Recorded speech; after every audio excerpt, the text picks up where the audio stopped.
নমস্কার বন্ধুরা, রান্না বান্না উইথ সিলভার চ্যানেলে আপনাদের সকলকে স্বাগত। ক্রিসমাসের আর মাত্র 2 দিন বাকি, তাই তাড়াতাড়ি চলে এলাম আপনাদের কাছে স্পেশাল ফ্রুট কেকের রেসিপিটা শেয়ার করতে। চলুন তাহলে আপনাদের দেখিয়ে দিই কিভাবে ঘরোয়া উপকরণ দিয়ে দারুণ টেস্টি ফ্রুট কেকটা আপনারা বানাবেন। তার জন্য প্রথমেই গ্যাসে একটা প্যান বসিয়ে দিয়েছি। 2 কাপ চিনি নিয়েছি। 2 কাপ চিনিটাকে আমি একটু ক্যারামেলাইজ করে নেব। ফ্লেমটাকে মিডিয়াম রেখেছি আর 2 কাপ চিনিও দিয়ে দিয়েছি। কিছুটা সময় অপেক্ষা করলেই দেখবেন চিনিটা আস্তে আস্তে গলতে শুরু করেছে। চিনিগুলো যখন পুরোটা গলে যাবে, ঠিক যেরকম ভিডিওতে দেখাচ্ছি এইরকম হয়ে যাবে, তখন এর মধ্যে অ্যাড করতে হবে জল। আমি যেহেতু 2 কাপ চিনি নিয়েছিলাম, তাই এর মধ্যে অ্যাড করে দেবো 1.5 কাপ জল। যতটুকু চিনি নেবেন তার হাফ থেকে 1 কাপ কম পরিমাণের জল দেবেন। জলটা দেওয়ার পর দেখুন কীরকম ফুটে উঠেছে আর সমস্ত চিনিটা এরকম আটকে গেছে। কোনো ভয় পাবার দরকার নেই। গ্যাসের ফ্লেমটাকে করে দেবেন একদম লো আর আস্তে আস্তে জলের সাথে ধীরে ধীরে এটা মিশিয়ে নেবেন। কিছুক্ষণ লো ফ্লেমে রাখার পর দেখবেন চিনিগুলো আস্তে আস্তে সমস্তটা জলের সাথে মিশে গেছে। দেখুন জলের সাথে একদম সুন্দরভাবে চিনিগুলো মিশে গেছে। এরপর এর মধ্যে দিয়ে দেব অরেঞ্জ জুস। 2খানা কমলা লেবুর জুস বার করে নিয়েছি। তার মধ্যে একটা কমলা লেবুর জুস আমি এখন দিয়ে দিলাম, বাকিটা পরে দেব বলে রেখে দিলাম। ফ্রুট কেকের ফ্লেভারটা সুন্দর করার জন্য আমি এর মধ্যে অরেঞ্জ জুস দিলাম। আপনারা চাইলে কিন্তু অরেঞ্জ এসেন্সও দিতে পারেন বা ভ্যানিলা এসেন্সও দিতে পারেন। এবার এর মধ্যে দিয়ে দেব কিছু ড্রাই ফ্রুট আর ড্রাই বেরিজ। যেমন আমি এর মধ্যে দিচ্ছি কিশমিশ, টুটি ফুটি, ব্লুবেরি, ব্ল্যাকবেরি অ্যান্ড ক্যানবেরি। সবগুলোই এই চিনি সিরার মধ্যে ভালো করে ফুটিয়ে নেব। এর ফলে কি হয়, ড্রাই ফ্রুটসগুলোর মধ্যে যদি কোনো টক ভাব থেকেও থাকে তাহলে সেটা চলে গিয়ে একদম মিষ্টি হয়ে যায় আর সুন্দরভাবে ফুলে ওঠে। এবার লো ফ্লেমে এটা কিছুক্ষণ ধরে ফুটিয়ে নেব। ওই 5 থেকে 7 মিনিট মতো এটা একটু ফুটিয়ে নিলেই হবে। 5-7 মিনিট ফুটিয়ে নেবার পর এটাকে নামিয়ে ঠান্ডা করতে রেখে দেব। যতক্ষণ না ঠান্ডা হবে ততক্ষণ কিন্তু এটার ব্যবহার করব না। চলুন এবার কেকটা রেডি করি। তার জন্য প্রথমেই দিয়ে দিলাম হাফ কাপ তেল। হাফ কাপ মানে আপনারা ধরে নিতে পারেন 5 থেকে 6 টেবিল চামচ রিফাইন অয়েল। এরপর দিয়ে দিয়েছি 100 গ্রাম টক দই, মানে 3টে বড় চামচ টক দই।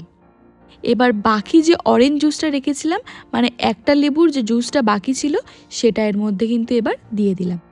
এবার খুব ভালো করে এটা অনেকক্ষণ ধরে মিশিয়ে নিতে হবে, যতক্ষণ না পর্যন্ত ঠিক এই রকম স্মুথ একটা ব্যাটার না রেডি হয়। দেখুন ভীষণ স্মুথ হয়ে গেছে। এবার এর মধ্যে অ্যাড করার পালা ময়দা।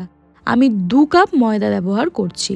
মনে রাখবেন যতটুকু ময়দা ব্যবহার করবেন তার সম পরিমাণ চিনির ব্যবহার করবেন। ময়দাটাকে আমি আগে থেকেই চেলে রেখেছিলাম, সেটা দিয়ে দিয়েছি। হাফ চামচ খাবার সোডা দিলাম, 1 চামচ বেকিং পাউডার দিলাম। এবার ভালো করে এটাকে মিশিয়ে নিচ্ছি।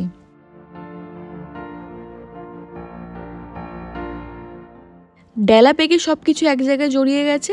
এবার এর মধ্যে দিয়ে দেবো চিনির সিরাটা, সাথে ড্রাই ফ্রুটসগুলো যেটা চিনির সিরার মধ্যেই রাখা ছিল।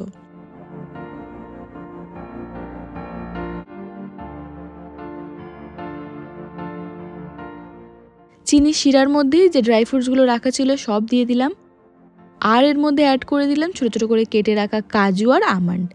এবার খুব ভালো করে সবটা মিশিয়ে নেব।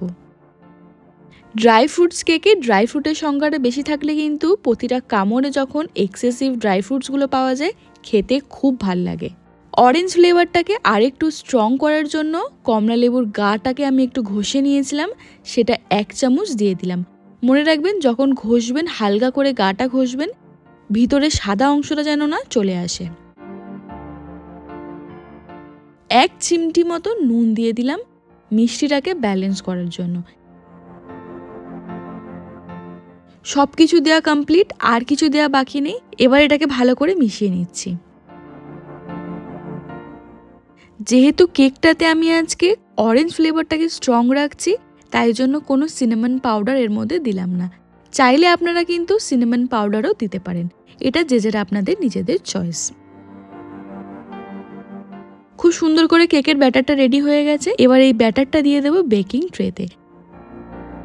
1 চামচ রিফাইন অয়েল দিয়ে পুরো ট্রেটাতে ভালো করে কিন্তু লাগিয়ে নিচ্ছি। তেল যদি না দেন তাহলে কেকটা বেক হওয়ার পর কিন্তু বার করতে ভীষণ অসুবিধা হবে, গায়ে আটকে যাবে। কেকের ব্যাটারটা ট্রের মধ্যে দিয়ে দিলাম।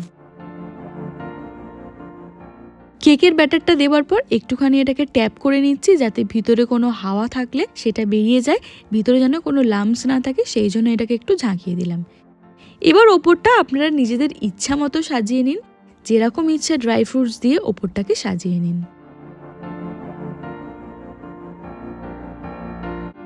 আমি দিয়ে দিলাম কাজু, কিশমিশ আর আখরোট। ওপর দিয়ে আরেকটু অরেঞ্জের খোলা গ্রেট করে রেখেছিলাম, সেটা জাস্ট অল্প একটু ছড়িয়ে দিলাম।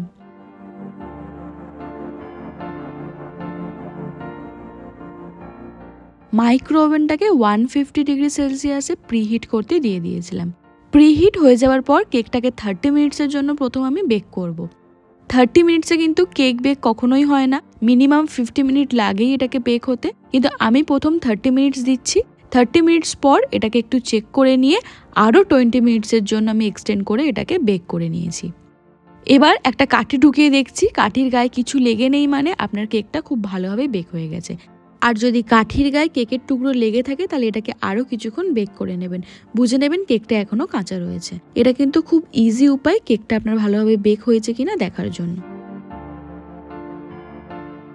এবার একটা ছুরি দিয়ে সাইডটা একটু কেটে কেটে নিচ্ছি, যাতে যেইগুলো লেগে আছে সেইগুলো যেন ছেড়ে যায়। এবার আস্তে করে এটাকে উল্টে একটু পিছন দিকটা ট্যাপ করলেই এই দেখুন সুন্দরভাবে বেরিয়ে এসছে কেকটা, ভীষণই সফট হয়েছে। আমি দাঁড়ান আপনাদের কেটে দেখাই। এতটাই সফট হয়েছে ছুরিটা দেওয়ার সাথে সাথেই ভেঙে চলে আসছে। আর দেখুন কতটা সফট হয়েছে, অরেঞ্জ জুসের ফ্লেভারটা খুব সুন্দরভাবে কেকের সাথে মিশে গেছে। এখনও দেখুন কেক থেকে ধোঁয়া উঠছে, সঙ্গে সঙ্গে কেটে আপনাদের দেখিয়েছি। দুর্দান্ত টেস্টি হয়েছে কেকটা, বাড়িতে একবার এইভাবে বানিয়ে দেখুন। সামনেই ক্রিসমাস, বাড়িতে ছোট বাচ্চারা থাকলে কিন্তু ভীষণ খুশি হবে বাড়ির বানানো কেক খেয়ে। আজ তাহলে বন্ধুরা আমি এখানেই বিদায় নিচ্ছি, পরে আবার দেখা হবে নতুন কোনো এক ভিডিও নিয়ে। ততক্ষণ সাথে থাকবেন, পাশে থাকবেন।